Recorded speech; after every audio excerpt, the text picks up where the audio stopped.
Kasiebo ewo Adom 106.3 FM Isha 104.5 ya filling station se o memu eni amahodo so braso se enanwumre yin samahodo aye chinchin sa so so yesamfo de huhuamwa ehuhu so de afefi coffee ye de so mo se nwumre no nsia Kasiebo Naket enhwehwe na unim se enwumre ye mo adwo na nsam ede nam no bedema de edi mo akotere ebi ene se ukotema new town a enkra eba ne se sakawafo be bepie ho entini pa wua na ewu be se na kakra ntim ni nipa makonkron enti konfopani a wono ti kronum ahye se obi oho bia opese onya utiridim dia kodware pokohwempo na no ho nipa akogu ho echense ayi Easter Monday ye beach party na aposivo wative do mantem ya chese wadituo aguwiem bimu ne nyina ne se wo hwese dia sondwe beba sanso na enkola disuafo bi nsu a atonti ba bi omefa kofie ayediama won na unim se ensamso achese ewose yedi egu eye adenta eburi kwantempoyin so ma amanfo ka ebo omo basa no etuotwa no soafo hwe yakwantempo ho dwumadi so achese wo yi sika kure ba be ese adwuma nenso nipa bia wo bo trimpo so be demonstration se papa no asem wo kamate abre na yei yahudahurada sen na yebekwa ko esem brase badwafo bi kirese adentafo footbridge ho amanebo mo boni so mu su no omo so dom ho agim pure water sese ne bo no yatum ekosoro kakra ehfa na kwakogina yebedi hu komo na anwumre yebekwa kwese tuobodom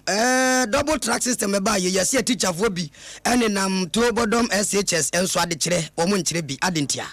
normalization committee achese wono yapa won foforo so omra mehwe Ghana ball bo kwasinya ntachi asem ne nsensem achi na bibia ntotoyie no womsi wo mu hia omen sika foforo no opepe enso akiri pomienu achese emu oduruye pa no de Ghana football ni ye na nasi ni ababa wa okwaje obi awo ewo ka mu nei aban anasaso hwe pom de sensem so abona baso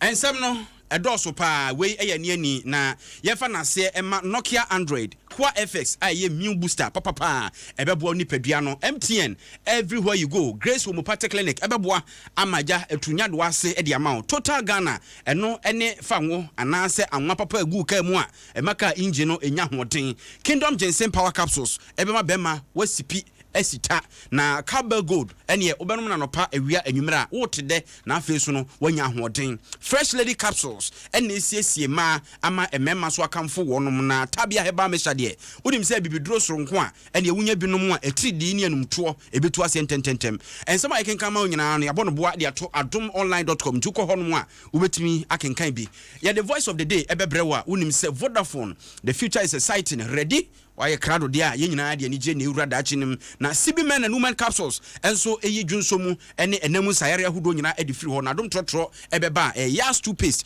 wose wanum aposen papa ene yagye atumu a nkoda ompani obi a odi twi ne sibia etimi aboa no yebekọ kumase asantimantem so akwakofa ye crossover de abrewa nsama do adi ahim asantimantem no ni nyina de beso mo na anwumre midin Nana Agyei Ampofo Adjei mene Nana Agyei Obrempong CP yenhye ensem na se na ye hyase na ye hyase e de free tema new town enkra eba ene se homoni bi ena abesinse wiem senso enemafo a sebe mpreduas why wadwen se wonwe woto no watanemum kwantia ye faso eyeyie eye sakawa enu bi no obeye ya no yire fi se ukotwere num kure wom se efri Misraim ukokena nanka kwantia bi ho no a ebi 2-3 days anka Israel fo obetumi akwa koduru ekena asase so nenso hwede ampo nyankopon no onim de no woye nti odo mo nan se awia so anopa awia nwumre saa mfihie aduanan ansa no kwa koduru enemafo ayaba no ye nhyeda mpebre papa si hu se pani bi ye pompom fe tinivi etimi se ye de wo se metremu bie ye hu so obi dane kai mu anaso otinifie mu ye na dwuma papa bia na ye ntia ho ase kura anti kwantia ne se kwakwaje sakawa nipa wote manyuta esusu se sakawa bi ene nipa bi akwakoya be nefo akakra bi ntem nipa makonkron ene awu a chese kwa mo fa so ye no obi adwene ho a wonte ase ye se konfopani a ono no woni uta ho na aba bebo dewuro se wuni awu potire didi mu ahohom fi ene ho mone ho mepemoja a chese epurusika ema mrante wa bi ene di sa adwuma nti ene age so okompoa no na ukokodware po ene epunumu nsuo no efa ahode a na ese ball fo bebo ball na obi akutu aduro ne de preko nsuo apete na ese atoro ene enkan wanya utredi no wanya enkwan asa na bronyan watimi adi nti sa de a ene odu trije ne ba sa no ene ye nua be ma shan akwa koduru mpona no okwohwe se de enipa sia kogu ho a chese chense Easter Monday ye beach party na nkomodi ani omudi ye ne bi nie o se nkofu we town no nti ye na msa then cause no go for so finding out in the Nipa 9 crown na town answer then I want to best ya Agyei some Sakawa about town on who am mambani you say I don't have a na dey esi kuma kuku for nti e be si aba afa che no so bia nko dwale po me se meti no wanda mo so kwa me pass small boy no no ko dwale Bible no book kase give what belong to Caesar. It means me ko dwale. Ko dwale put ya. Me ma small boy so wa ko school to ba. Ere ne be ko. Me nyina. Ewu ko so tamani town kasare ti ase kwa. Omo say town wo bi a wo tamani town bi a so yo kromani yo. Mo nyina mo ko beach wo ko dwale po. Ebi mpo ba TCC a mo so omo ko dwale po na omo ye omo ba. Nti wo so ko dwale. Oh, me long time. Me ko dwale bi. Me so ntani me we so me kan fa so ya ko bom fire. Mo ko dwale bi. Enti omanfo no ena wote se wo mo eka obia suro wuo owo de eye wo hakora a wonfa ba ko ni agroma ne nka du okronkron nti ene abasaharo so pa akọ dware po ni bi na ade no ya yehu se konfo pani no asem wo kan ye no ebe ya adwuma mpa ene eba ye wo mo a ekọ asori akese nyina se da bi konfo pani aka ne sa ne de e wo se ebe ni bere ne nyina de ahu gimu bi enti mpona no ho ye se wo no mo predendendendenden ye ne ebe madam tetobia ekọ mpona no ho ko hwe se de o musi edware nsuo no na yenko tie mu nkomo kakra damte ye mo adwo nana Yakubu ni Yakubu nana se mu nyina agya bekronsa hefa na wo sesi e nana sesi ameka se die ma be pie mu ewo tema Newtown na obe pie mu ewo tema Newtown aya wo reho ye papa nana nkofo esu da esu papa se me bedura me raho ye pa aya fiti enra ebesi ende ne kire se from aboni bi aba be pie mu ewo tema Newtown a nkofo che se nipa new usori ade be chenye be tsara na esi wewu e ba kobo ne nyanko ma ne je se we susu wewu ade be chen e be ko na esi wewu e ba kobo okwakobo abusia na mane no ono so onya ko na akobo na mane no ono so afamu awu ne je se ne ko so ewo tema Newtown na ye ne nana ebe kasa wo che se fiti enra ebe be si eye ende day fiti enra joda ebe si ende benanda nipa 9 ena famu awu enra joda ebe si ende benanda nipa 9 ena famu abusia ni bi afamu awu tese ba kun wuye yakobo na ne papa mane na ne papa no so ho a ono so afamu wuye tese nkofo no wu na mu wu na ne tie ne se esa ne se wu na bantim penifo na nanom akira mo sa mo nko eye epo beach Newtown 5 beach Newtown 5 beach na mo konko dware na no ene be solution na be twasa uwe anokwa na mum ye wona na nkasa wa haye ne be twetwe nkomo no akyekere mu eye sa uwe ne mfamabone a si e wotema Newtown na abo ye ho nkomo kaka na ya makwa baba Adom FM so Damase me ni Agbafo Adjei wotema se wusi ni Agbafo Adjei obianu na ye wa kan kasem yesi asomankwa hini mfamabone bi abapie mu ewo eye tema Newtown ha na wadaruma edi mpote na kofasa mfamabone aba ampati se wa bisa me no obi anim de mframano aba na mo se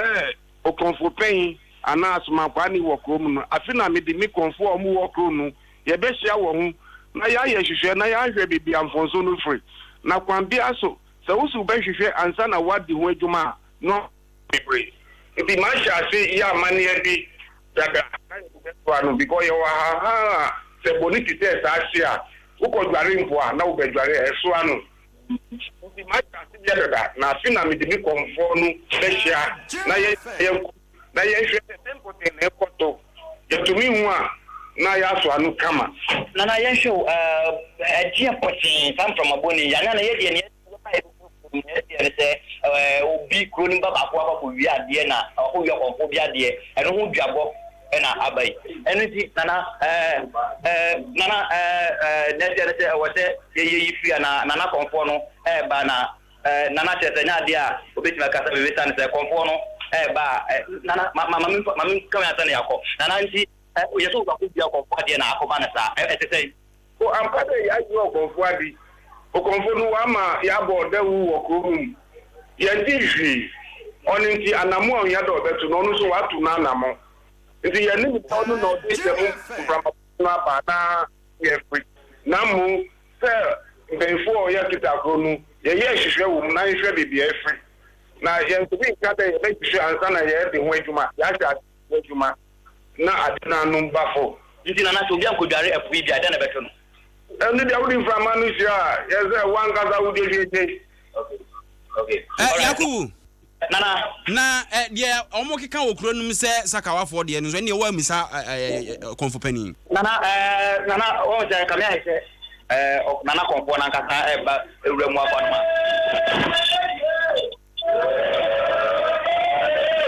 o se konfo wo town no nti e na msa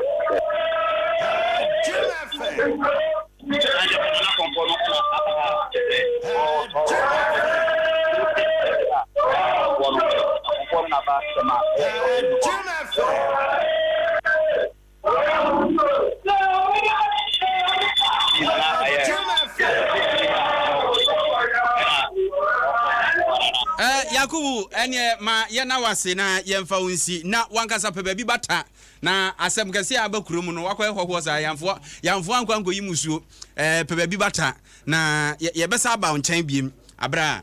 won ma ya mamre ne ade na wie se de mframabone a atiesi tema new town ye tete no obi a wode wo ka ebisi obi na akowia boso obi se o mabunu bi na akoye saka wa na bufuo bi aba ese upo trade dim dia ma honye ha bia na mpa ebomu nye den so hu na wanku dware poa na asem kese na eba no yenko amanfuru mu yento aso na yenko ativido emantem na abeto da sa posifo a ewo ho tamale regional police headquarters no maburu bi a se de nyo se de na abom so onso mo ntinsem biase ne wo mo ho a ne mabuni bowura ho ene ase yi chire ni a wache ase kusie so wo de ne chire sa nkwanse tro na no no mo chire se ombo pini wo mo no ya che nkrofo bi a ye suspect se o madi boni bi eti maburu no so mo ko na wo mo de akukurokosam ede akwa yi mu de free aposifo na kache ene nam so men de aposifo so chese ye ntena ho sanse kraman entena ho ema aboa ananse ema befa nam nko enu ntie ne mo so matuo so ede tuo hwehwe wiem ene gunshot yi wo mo fire bia gugu wiem wo mo kire mo seso ma hweye na wo mo bopini wo mo adwen se wo be kwa bie nkofo mu makwa ene wo mamu ne behu ne kwa ahman so na ye ne activity na musinia wo ho Elias Rauf Abdul Dabri edi nkomo Elias Madwe Agyei Obrempong emabunu no wo mo ko sesenti enipa na ya che wo mo no edi enti na ko mo ko bie won all right Obrempong me da say the enti a mabunu no di omani ekire ho no na a friend say your secondary school be of 10 hanam a friend Ambaria Senior High School no ewo hanamo na nchiremu no che say opini bi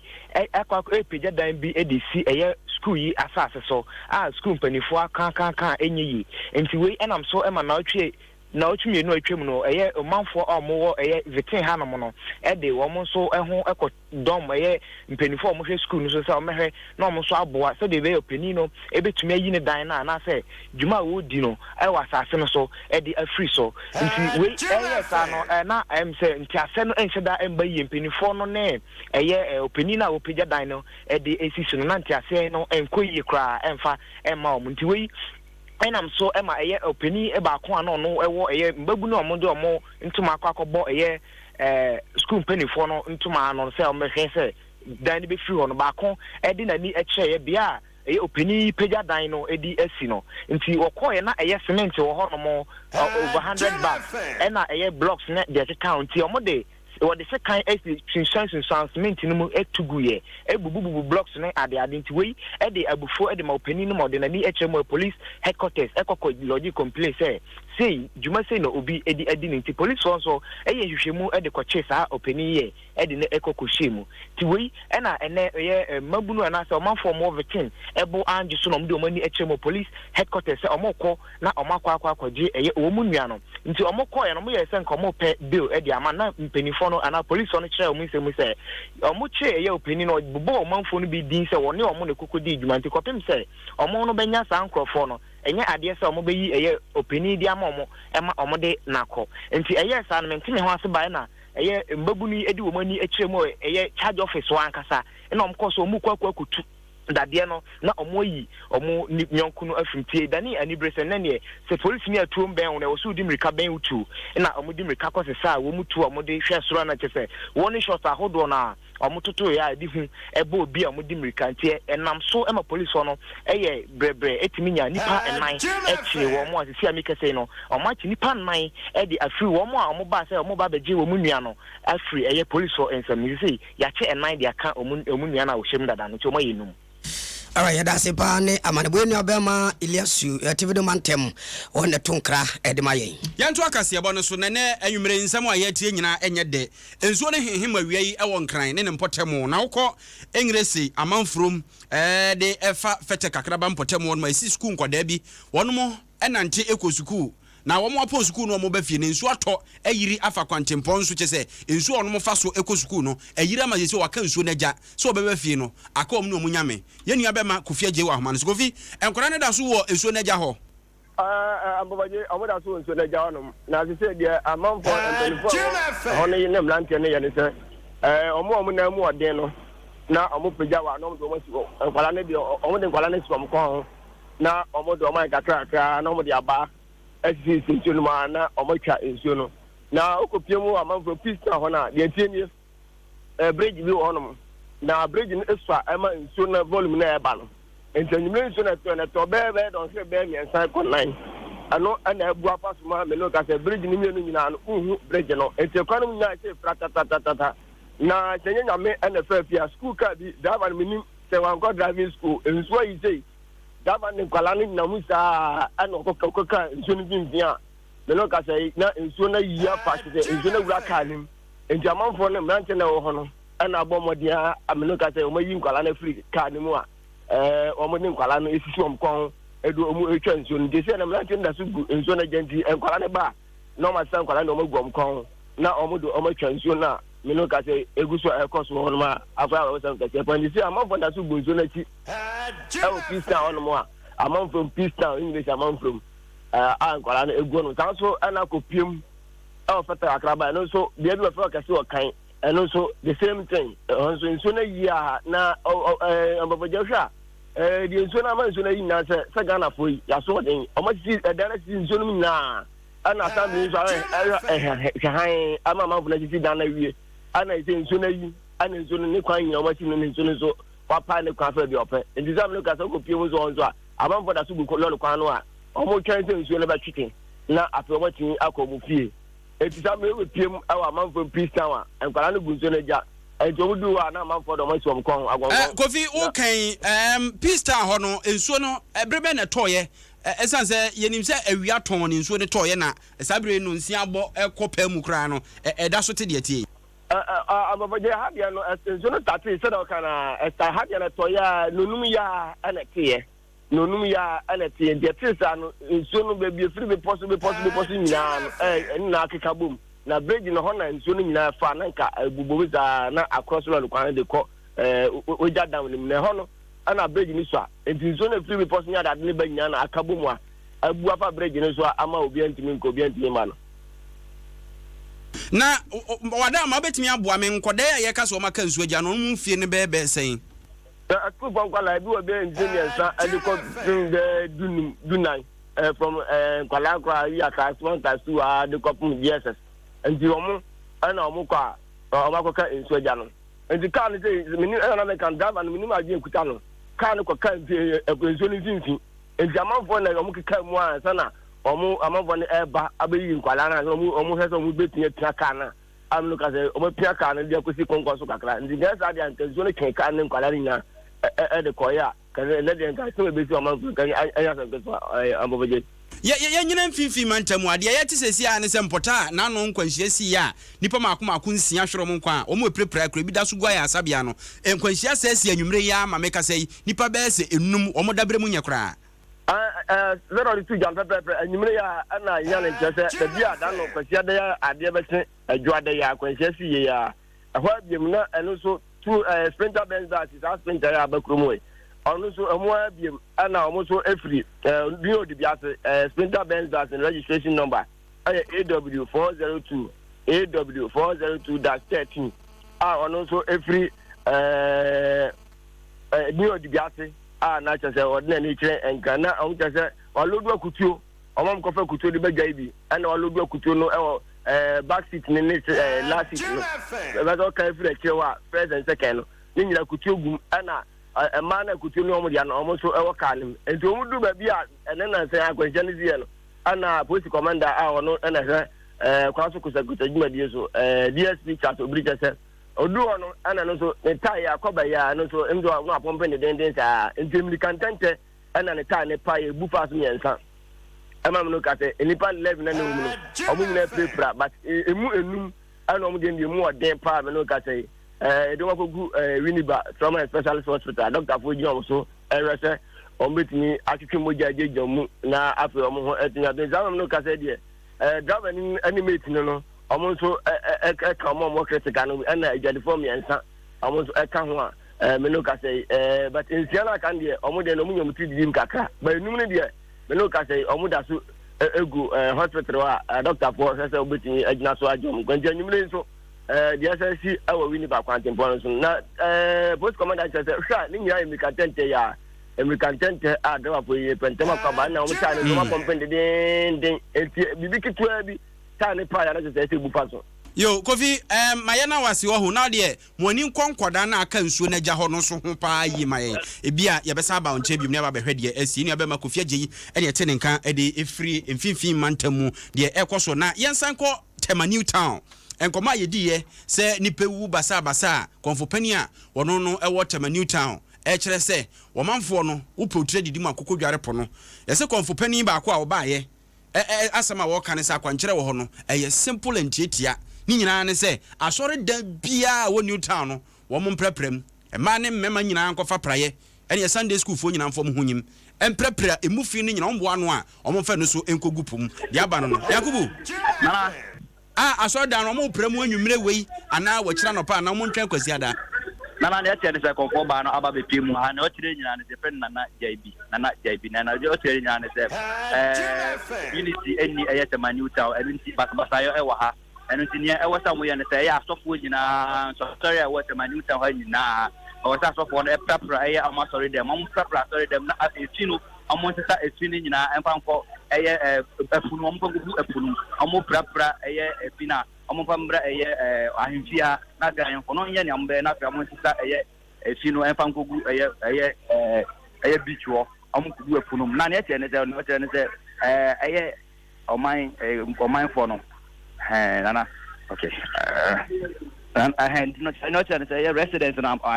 oman for no amumfa okasa mu kujare po ne mu me po na ma ngwan kujare ni pamilu pe ene okokojare na na se ko na jase nkofo egu epunum pa ne mu konfo ne ba no kire se nko bia ngwan kujare nsi ne mu ni pamilu pe ene okojare epo ne nti na jase amaso ya e nto be se obia nkokojare po no ena afen zo se unity eni Tema New Town nti no e wo so obia betia 1111 cd 11 cd Tema New Town for no bibiara e betia 11 cd e ma ahemfo na pe amayi apaye ene ne kaka ho na pe amato anya wo samu ya no zo ene ti okonfo na ba na JB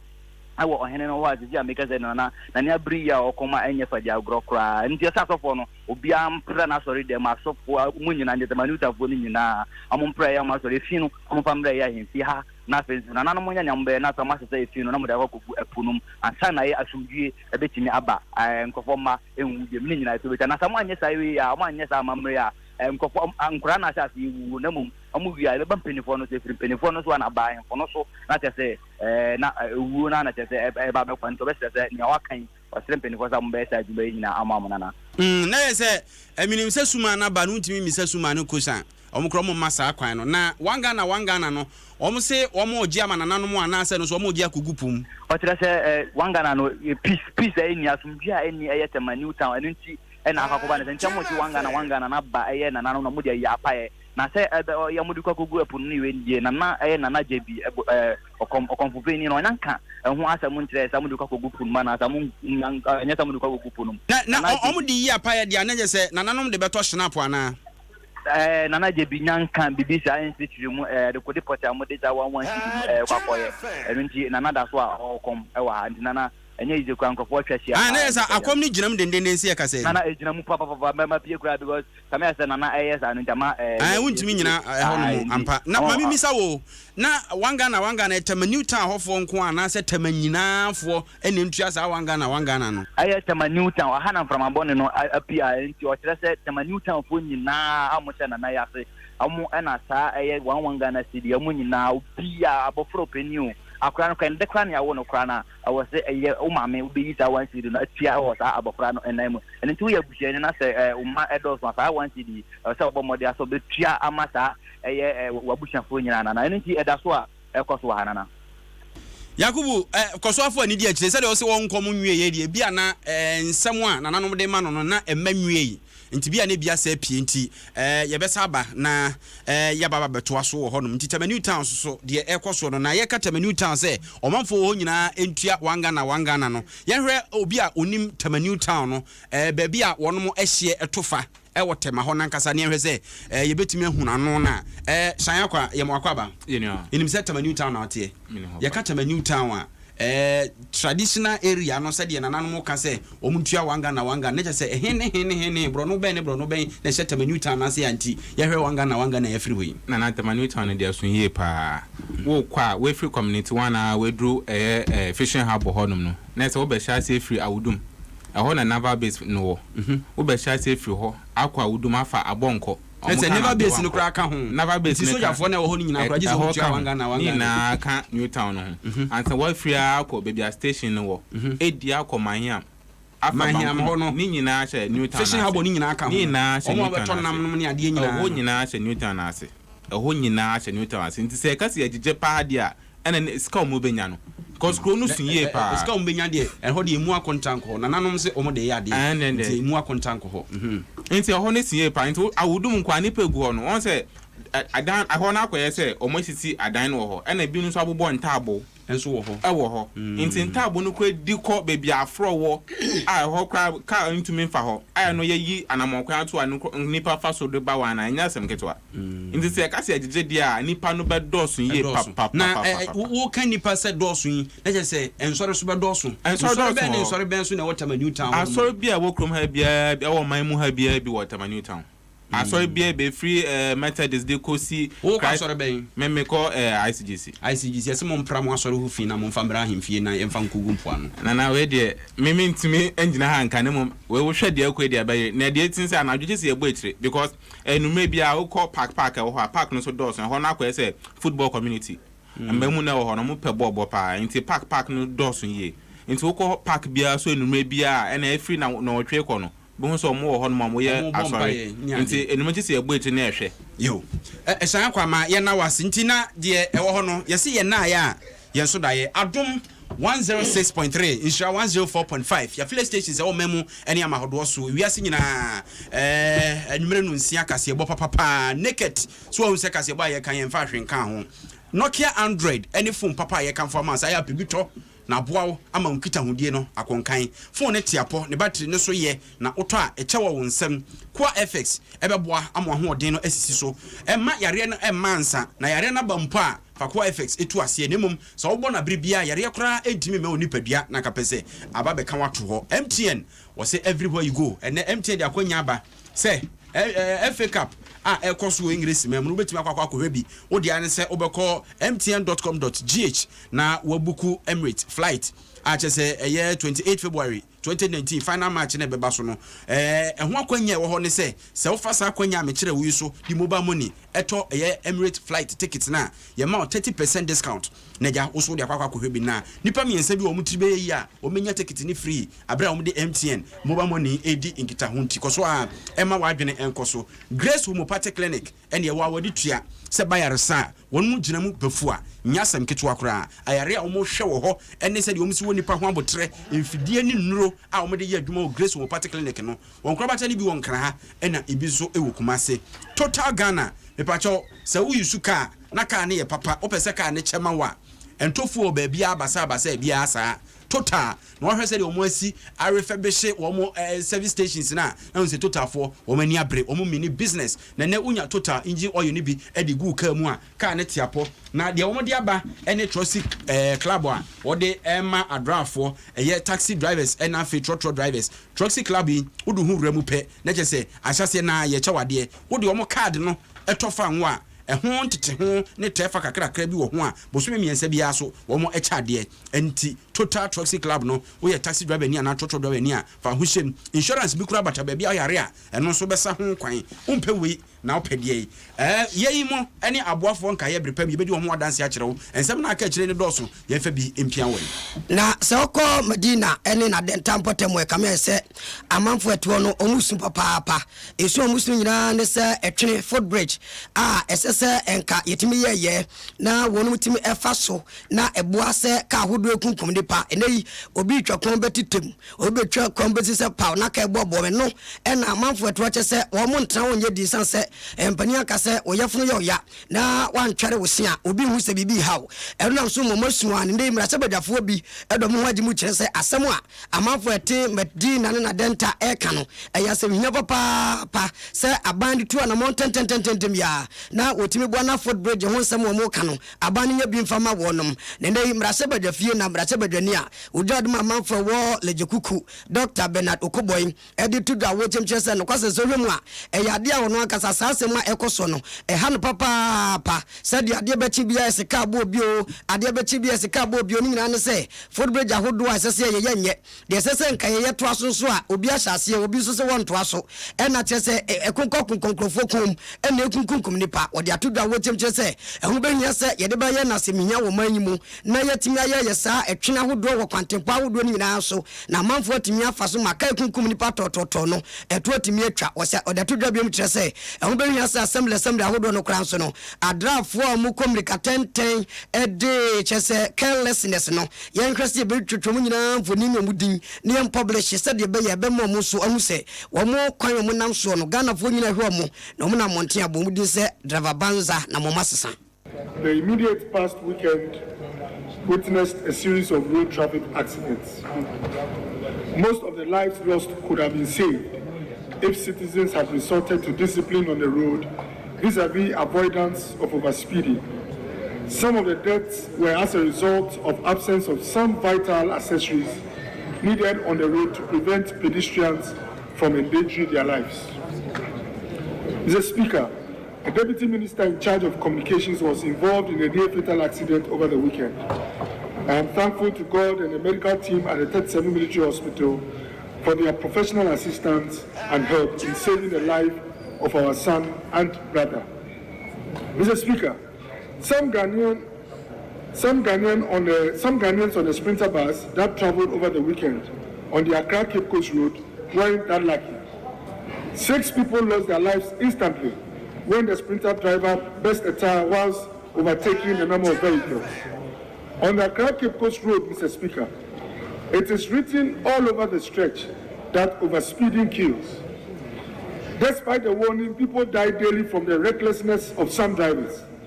Mr. Speaker, the time has come for this country to aggressively start prosecuting drivers who engage in dangerous driving.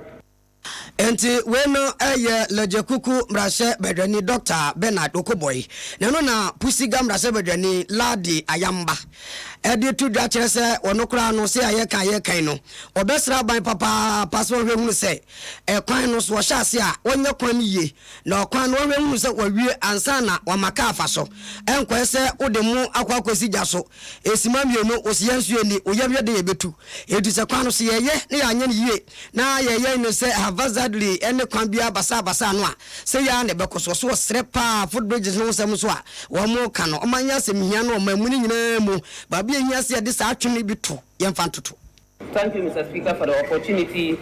to comment on the statement ably made by my honorable colleague. Mr. Speaker, the issue of accidents in this country all across our roads, towns, villages, and what have you is worth noting,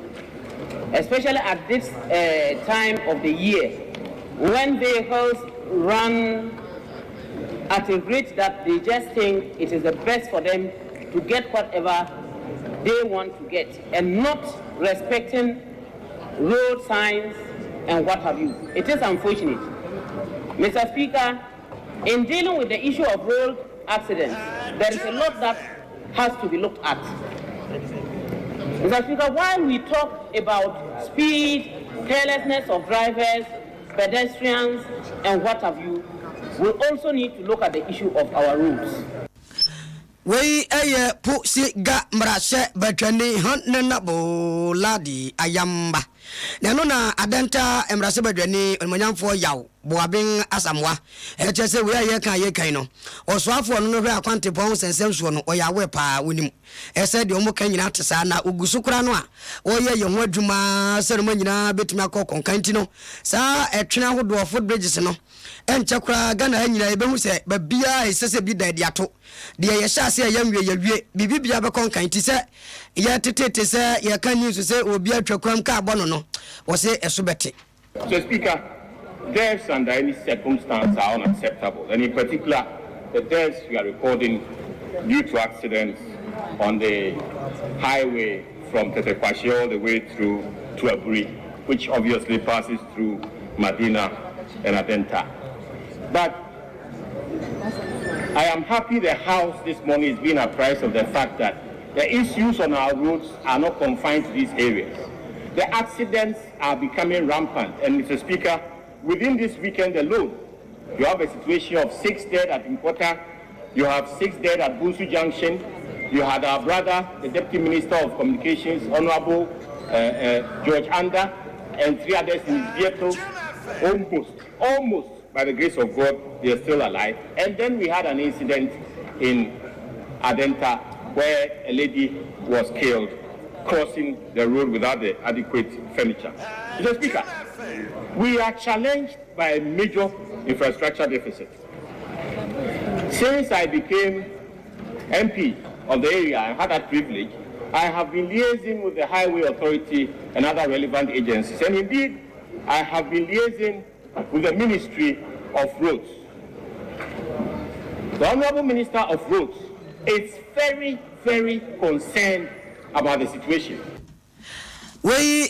adenta mrashe betwani honnabo yaw boabin asamwa na yaka adenta semi ekuo bi asore denden a wono mo kire se foot bridges aye ensamso anase twen a nipa nante fa so bi ni adenta kwantempo no so edekwa biri antika boni pa todwe sesebe wansana no sempenifo anya hu bibia otente sukokko na so afo hwe akwantempo nsem so kosia mo akwata ba bonte abekirim se o ebre ni akire kura mizirimfo a wo mo wadenta ne potem hu omnei wo mo hu ombiem sanse wo de eye contract ama sesa foot bridge no mo nya ni nyina ehwebe afi nko na wie no mbenya kura de adiburonya achese sa hawo no ebi emmabiem nanso osofo na no antokura na samwa omanfo na wabo otirimpo so odum be ye kire sanse de asie no afi de dono afro tegare nsu ata ponkyerani ama woje wo no wo so mate asem na so afo ne kanabre ase de ano ene toto mo mrade na wi aso do ano dwere bi ngo ansa kura ne bekọ ensem a sa timamfuo anaso wo mo otimpotem eka no yentie de so afo owura kwasia mo akwata ekan Uba Adenta stretcher, you were 6 foot bridges. The main body of the foot bridges, you see, a tumor on the 6 foot bridges, ever started between now and next month. And a year 6, but we are giving it to 3 contractors. And I'm going to impress upon them. So within the next maximum about 3 months, Obia ever in Nidia. Where you rakwasi amwakwata oya soafo nkaja yesi pani dware wi a ne nsuo kwasa enso nanu esi ya ena nanampoma wodi emabunu ne mmabawa a woni abre se obeti ntesuko kwa akira ban wo sa adwuma na atwe asensen ya mfinhia bebre nie ase aka obi ase adwadum na yentu ho na mo bi emfenye takora na ya hyesi ase no wo kire se de papa ekan wo ka de adwodwo makoma aso de nkuto edom pompo enti akire dwudin na abhe no no ma se yomani wo ntena ho e ma se nsi biem no kweda woman say a friend say promise to you a friend say honorable MP Boniface Obeka say October di ehun egusu kan wa se ya na sisia no kweda woman say engineering say ompesom ye hu bibi pa nkafitita ma ye kan wa se ni na no komu ye hu bibi omuni say ya plan say pese ko work no entina omayo ma gen say omo be sheda kan bibi asre ye na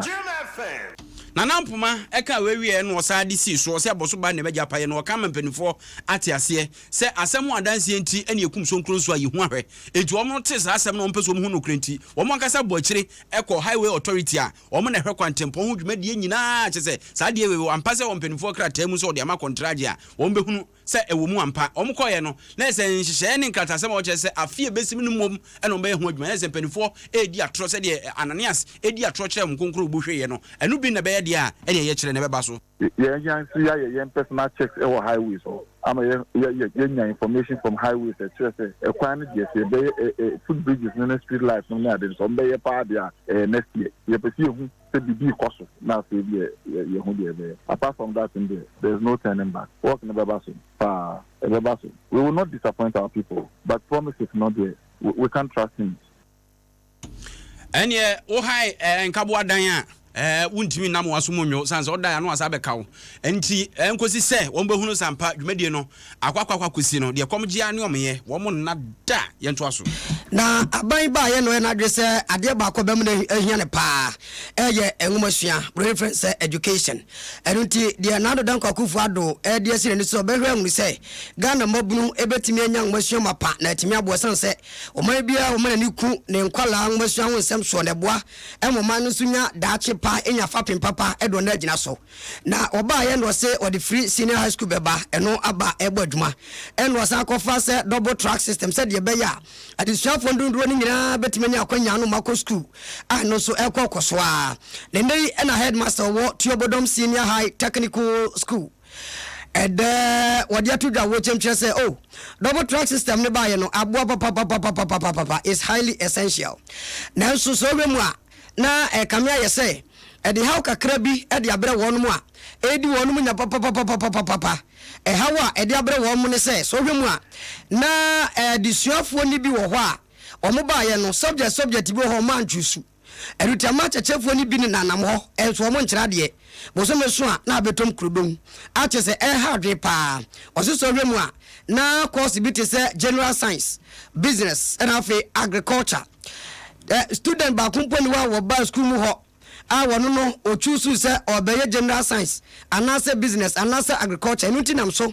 ema ehone dampan enu no stress kwa bia esempani fofa so na sa chechefo yi a omunanam school ho senka sa subject na komba be kire ne nso esanse akwala bia nchusu sa course ni bia enti no omunanam ho kwa enya hwe no abanya ho bibi no de wetu dwa abra Adom Kasiebo ni di nkobo na wo mu fie aduonu no mu madie wo mu edi hu dwa anaso mbo dwa wo mu ye ho hyehyeye eno panin edi sansemi etu dwa no abanda romayo double track system no so the 8th of November ya first track no kofi ama second track for so aba ama pesa na wo facilities ni infrastructure no so no eswati na problem akra ye face wo double track na say programs ye run programs general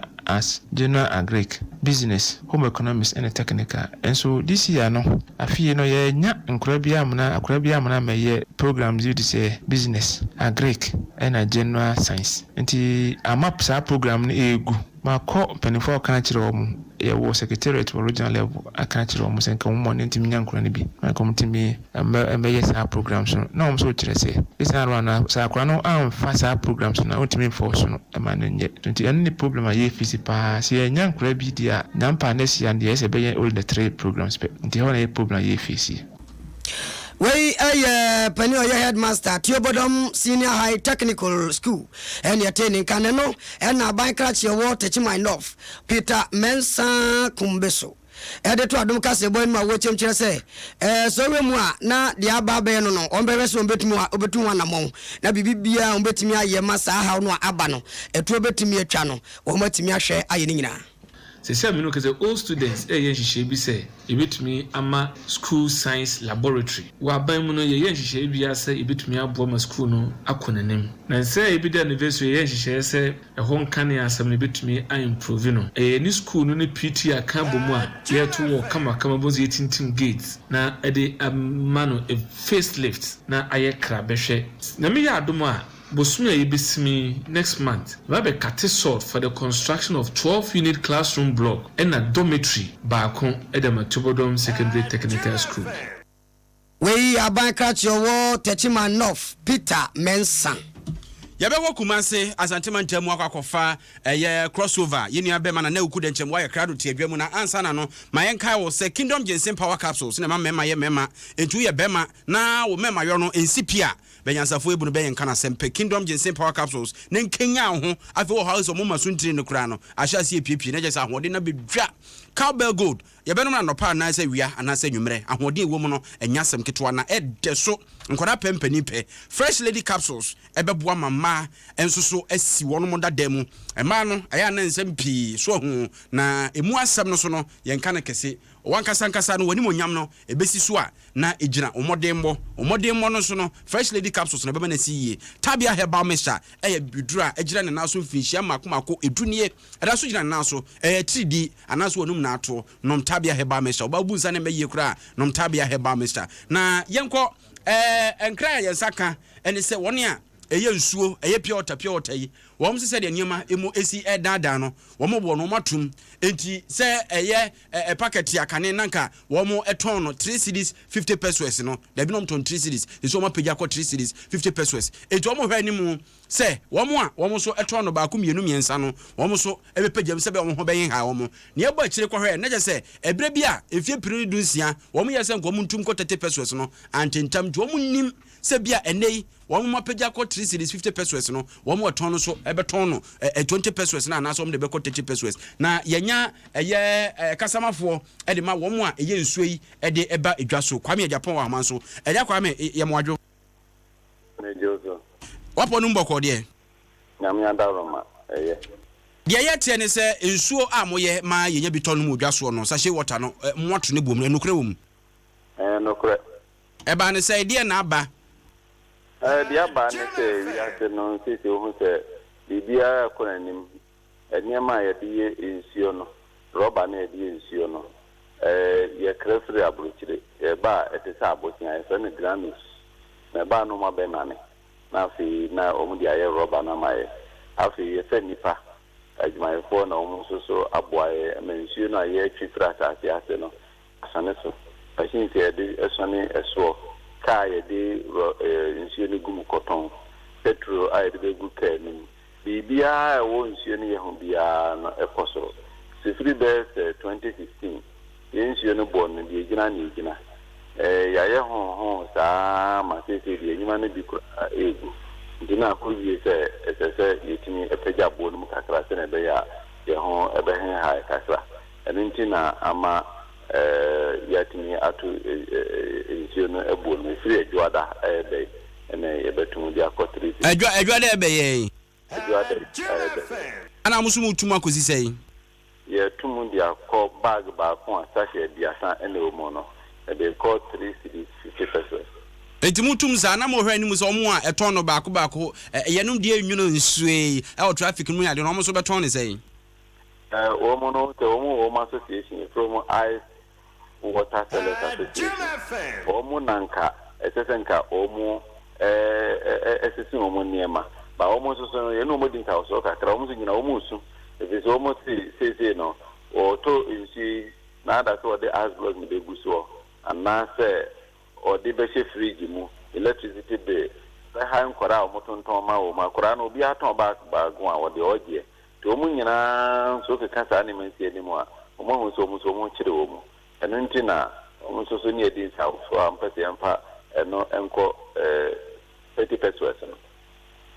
nti se de emfa nko 30 pesos mo wo hu ta ene ede gu nkata so se yemfa enye na ni ehu ni se ya kan se kura na kan ye ka se emfa nko 3 cedis no eni pen bi ho no bi ton mu de 2 cedis bi ton mu de 2 cedis 50 pesos ka kre bi no mo ton 3 cedis na oni nyina na se nipa na fa ho no ma se ni nkonya bi no yi o so e de no wetimi e ton sa ba de ye hu no se bibira na o mu ntimi emia wo mani so ebe kan wo tian so no beton ma ton sa no bibiri adwuma gu bibiri ye ni bibiri a e ka se wo bodin a e dos no obemu eni afi na adwuma na gu se o nu so ko ne titikese wo ri adwo mu ka se emre enye mre sa nti se wa anyiro ho na se o se o ka se o ni nkonya bi a wa wu ye di a ene ne wo ji na wo ye di ni mu ne se o pepesu atu mpanya panifo ne kan yede je oni ebo abodin a na won tie nti wo abeka so de o ton o de 2 cedis obetima ton no 1 cedi ko opese o de che kura obetimi de ache memom ni nyina ye wa so ye de ya ye nkrata ya ye nkrata em de ni mesisi enimu na ye hu se se opese odwuma etimi tim na otimi eye bibia obenya ho faso na nso so odwuma efo betima to ma setuam se de o mo hwere na adwuma no obi ba boso mi ensa kora na wagya na okọ fi so tia ketua obani wo de se wa broso anti ma ye na wasene emfa onsi firi wo kire kode ebedoso doso mu yie na fe yahwe ba bia susu ide bode hono befa ye nyina we su na fe ye nti si asantema ntamu na wuku da ntamu aye krado a wode ye numu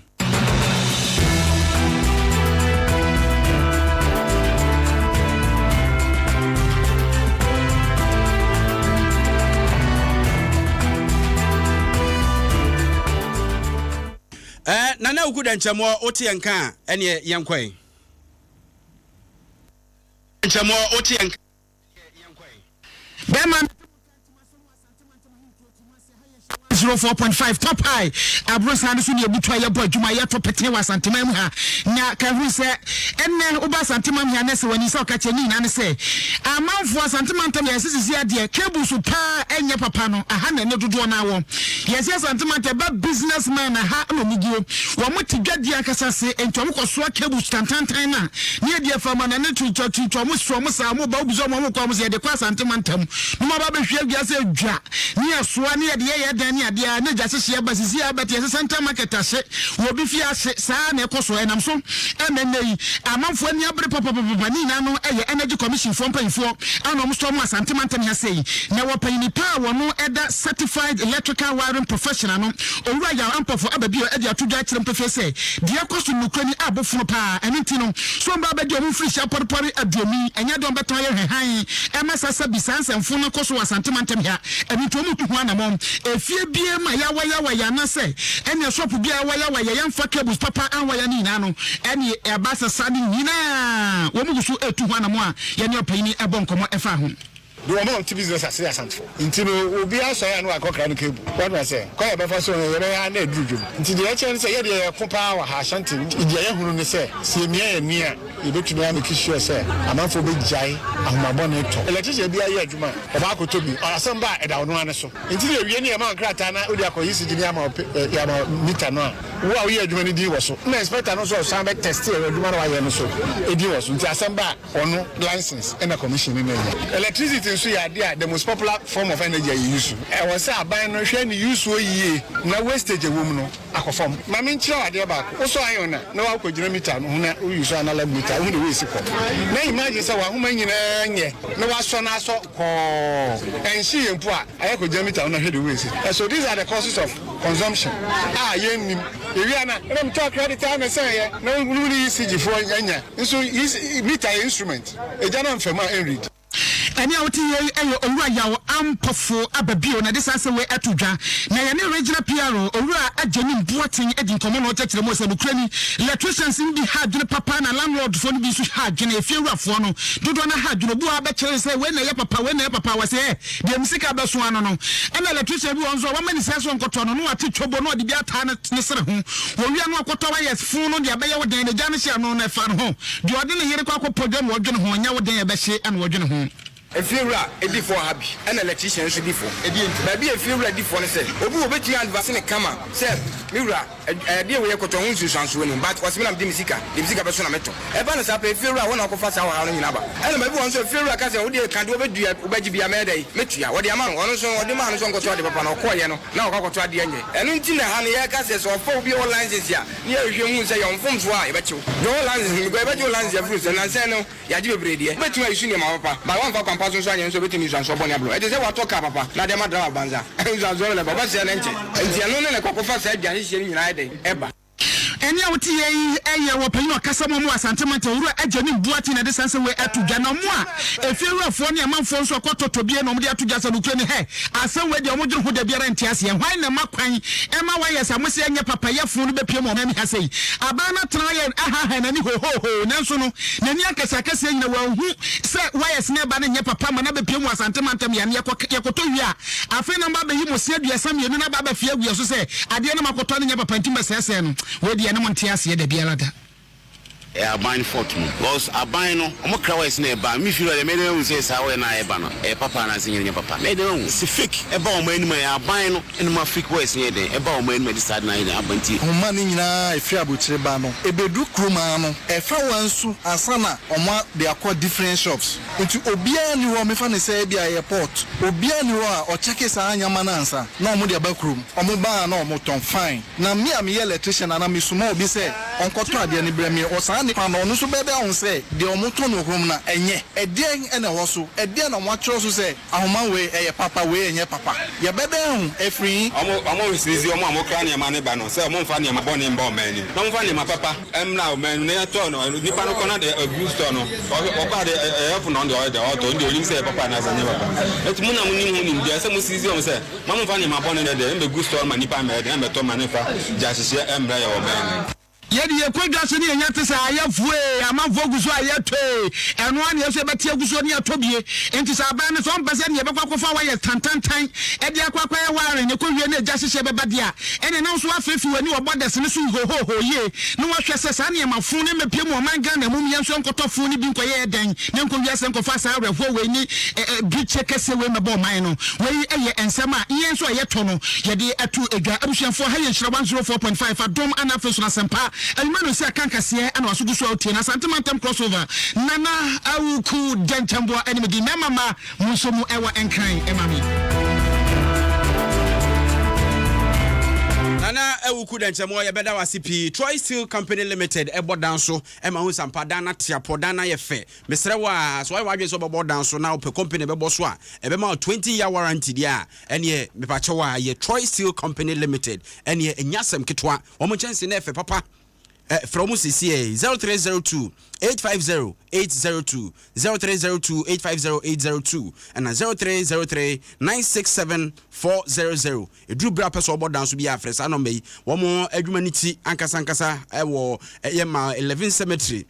kaswa nkran kwantempon no so anase obekọ Winneba kwantempon no so a yene forestry checkpoint no obujumbura ne de hwani mu Sasabi Junction Nyanyano Road and afi Congo Villa yene Crown Filling Station de hwani mu ofanko Troy Steel number 1 choice no Vodafone the smart business aba ne wode ebo nwuma patro ya adwuma wura na wompese oboboka bebre office ewo nkita hudie samo ye calls samo browse internet anase mo send messages Vodafone smart business na wo se ugibie ewo office wo Vodafone de adodode wo so no edoso papa enti fa hurem abra udi dwumason bi na timi aboa wo the future is exciting megidi se waye crowd a oni ebeko na CB men and women capsules de onim se eba dwonso mu hawo ahodo nyina ebe ye fro ba dwonso atede dwonso a emma odwonso ateyaw odwonso ahihyew ochimansa no adwonso ni nyina no CB men and women capsules enamu ensayare so etu ase na bema ana oba watenka wo fom so ye ho adwuma o madam menti ye mfa voice of the day ade a won pe e wo be ma e na ka che okay like this me I mean not like it my husband to the another girlfriend because they sick the baby too much the yare some kind way you understand that nah I mean not like it the love the different guess I mean not like that boy I mean not like oya masem bibira so mpe ne brofo no ana ma kirem twititi ade ama no Vodafone na afi CB men and women capsules na ma ye call ya equity voice of the day Yas toothpaste o say twi wo se na o se honte wonum enye hwam kama pa Nokia Android Qua FX immune booster MTN na afi Grace Homeopathic Clinic Total Ghana eboa yen pa ma yen kobadie ka hyen no atiapo Kingdom Ginseng Power Capsules Cowbell Gold Fresh Lady Capsules ne tabia eba Mr. Dia kenkan nyina akọ adomonline.com ne ko kenkan bi fato aso enyumre ya yeso mo no Nana Agyei Ampofo Adjei Nana Agyei Obrempong CP Shanakwa emeba bema tintin gramo ahofia enu adwame obi be shia me no kire se me hwehwe Obrempong nam se maba who are no my disappointed. Shanakwa ene kwa mkule no ene boy ya chidom na ya aban so ene chiri ho hyem eta ye china ni na kodo na ne esemufo na afi esi ohene esemufo pani ya sori amagudie mu akonfo ne de yaka atoa so monka frase antimi ankenka madwe nkyere hu se ne ye kokom ye se meka sei ye kwa busumfia sa kwa kohwe de New Town ensem na ekoso adomdom ye a anopa no nsia ye de yaka bebrem Abeku, my business way dear.